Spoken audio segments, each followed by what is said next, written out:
তোমারই যেন ভালোবাসিয়াছি শতরূপে শতবার, জনমে জনমে চুকে চুকে অনিবার। আমাদের এই কবিতার মধ্যে আমাদের যে জীবনের বাস্তব চিত্র খুব সুন্দরভাবে ফুটে ওঠে। প্রকৃতির সঙ্গে আমাদের নিবিড় সম্পর্ক, সেটা মনে হয় যুগ যুগ ধরে। প্রকৃতির প্রতি টান, প্রকৃতির প্রতি ভালোবাসা সবার মধ্যেই আছে। তো এতক্ষণ খুব সুন্দর একটা মিষ্টি হাওয়া আসছিল, কিন্তু হাওয়াটা না থেমে গেল এখন। তো সকালে ঘুম থেকে উঠেই আগে বাইরের পরিবেশটাকে একটু না দেখলে যেন আমার মনটা ভরেই না। তো ওইদিকে কাজবাজ অনেক আছে বন্ধুরা।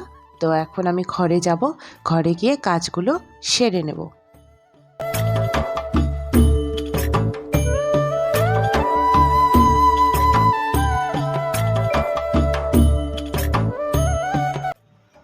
আর দেখো মেয়ে কোথায় উঠে আছে, যেখানে রান্না করি রান্নার গ্যাসের সানসিটির উপরে বসে আছে। এত বলি যে এটাতে উঠবি না, তারপরেও ও দুষ্টুমি করে। এই যে ড্রামটা দেখতে পাচ্ছ, এই ড্রামটাতে ভাত দিয়ে এটার উপরে ওঠে। যেদিন পড়ে যাবে না এখান থেকে, পড়বি না। সব সময় তো কথা বললে পাকা পাকা উত্তর। নাম, এক্ষুনি নাম। এখান থেকে পড়ে গেলে কি হবে জানো? কি করবে তাহলে? এখানে কি করবে তুমি? রান্না দেখবে। আমি এখন রান্না করবো না, এখন দাঁত ব্রাশ করতে হবে। প্রত্যেকদিন দাঁত ব্রাশ করার সময় যত বাহানা বের হয় নাকি? হ্যাঁ, দাঁত ব্রাশ করতে এত ভয় কিসের? সবাই তো দাঁত ব্রাশ করে। আর দাঁত ব্রাশ করতে বললেই ও বিছানায় গিয়ে শোবে, বলবে আমার ঘুম পেয়েছে, এটা করবে ওটা করবে, মানে এইভাবে সময় কাটাবে যাতে দাঁতটা ব্রাশ করতে না হয়। নামো। তারপরে জোর করিয়ে আবার দাঁত ব্রাশ করিয়ে দিতে হয় আমাকে প্রত্যেকটা দিন, রোজ দিন এরকম করতে হয়। নামো, আমি ব্রাশ দিব। নামো, ওখান থেকে নামো, এখান থেকে পড়ে গেলে যদি পা ভাঙে।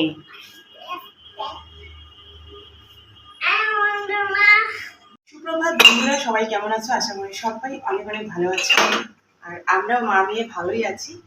তো আজকে ঘুম থেকে উঠতে অনেকটাই লেট হয়েছে, তো লেট করে উঠেই বাসনপত্র সব মেজে নিলাম। আর মেয়ে এখন ঘুম থেকে উঠেছে, ওকে দাঁত ব্রাশ করিয়ে দিয়ে আমি এখন ওর জন্য একটু ম্যাগি করবো, তারপরে রান্না উঠাবো। আর আজকের আবহাওয়াটা এমনিতে খুবই সুন্দর, কারণ আজকে ঠান্ডাও নেই অতটা, গরমও নেই আর কি। ঠান্ডা তো নেই, মানে গরম নেই আর কি অতটা, হালকা হালকা গরম। মেয়েকে দাঁত ব্রাশ করিয়ে দিলাম, তারপরে এখন চলে এলাম রান্নাঘরে। আর ওর জন্য একটু ম্যাগি বানিয়ে দিচ্ছি, এটা খাওয়ার পরে তারপরে ভাত রান্না উঠাবো। আমি সকাল সকাল তেমন কিছু খাই না, খেতেও ইচ্ছে করে না, মাঝে মধ্যে একটু লাল চা বানিয়ে খাই। তো আজকে তো সেটাও ইচ্ছে করছে না। দেখি ওকে ম্যাগিটা বানিয়ে দিয়ে তারপরে আমি একটু লাল চা আর বিস্কুট খাবো, তারপরে ভাত উঠাবো। তুমি কি খাও? তাই জন্য আমি খাই। লাল চা সবাই খায়, বড় ছোট। তুমি বড়, আমিও বড়, তাই না? দুজনেই বড়।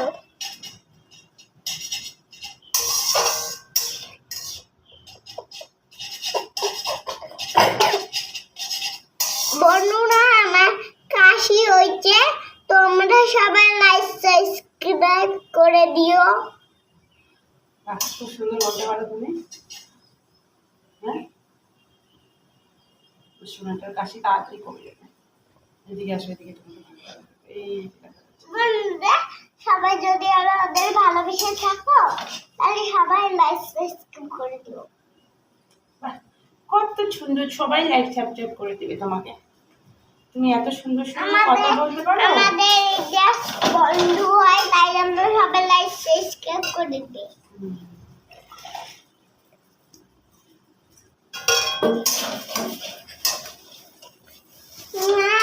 ম্যাগিটা হলো তোমার? হ্যাঁ, হয়েছে? না না, অন্য তো কাঁচাই আছে। অন্য তো কাঁচাই আছে। আরে মা, তো কাঁচাই আছে। তো মেয়েকে ম্যাগি করে দিলাম, ও খেয়ে নিল। আর আমি তারপরে একটু লাল চাও করে নিয়েছি।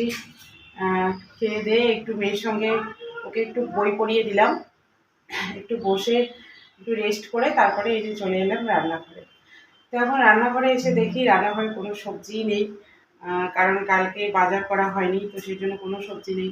আর এখন ইচ্ছেও করছে না যে বাজারে যাবো, কারণ ভালো লাগছে না আজকে আর শরীরটা, মেয়েরও শরীরটা অতটা ভালো নেই। তো ভাবলাম যা আছে তাই করে নেবো, রাতের বেলা ওর বাবা যদি কিছু রাতের বেলা নিয়ে আসে তখন রান্না করা যাবে। তো এখন শুধু ঘরে আলু আছে আর পটল আছে, তো সেগুলোই রান্না করবো, দেখি কি রান্না করি। তো চলো।